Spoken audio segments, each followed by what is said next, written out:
First time చేస్తున్నా సరే అస్సలు పాడవకుండా ఎంతో కమ్మగా సింపుల్ ప్రాసెస్లో ఎగ్ బిర్యానీని ఎలా ప్రిపేర్ చేసేసుకోవాలో చూసేద్దాం. దానికోసం కొద్దిగా ఆయిల్ని నెయ్యిని వేసేసుకొని ఉప్పు పసుపు కారం వేసేసుకొని ముందుగా ఉడికించేసుకొని ఘాట్లు పెట్టేసుకున్న ఎగ్స్ని వేసేసుకొని ఇలా వేయించేసుకోవాలి. మీరు కావాలి ఎగ్గు క్రిస్పీగా ఉండాలి అని అనుకుంటే ఎక్కువసేపు అయితే వేయించేసుకొని నేను మీడియంగా వేయించేసి పక్కకైతే తీసేసాను.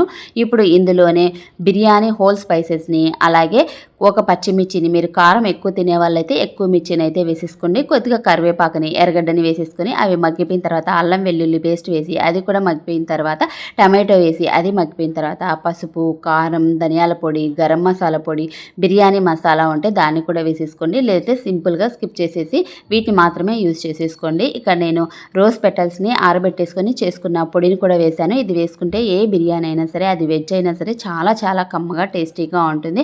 పెరుగు వేసేసుకొని అది కూడా వేగిపోయిన తర్వాత బాస్మతి రైస్ని అయితే తీసేసుకోవాలి. నేను ఇక్కడ బాస్మతి రైస్ని జస్ట్ కడిగేసి అయితే వేసుకున్నానండి, అసలు నానబెట్టలేదు.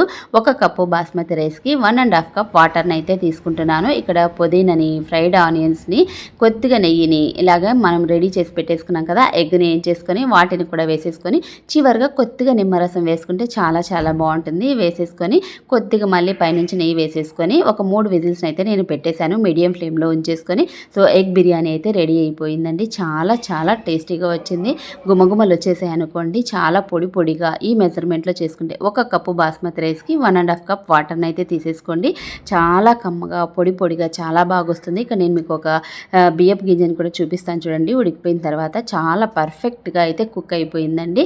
ఈ ప్రాసెస్లో చేసుకుంటే ఎవరైనా సరే చాలా బాగుంది అనాల్సిందే. And don't forget to like share and subscribe.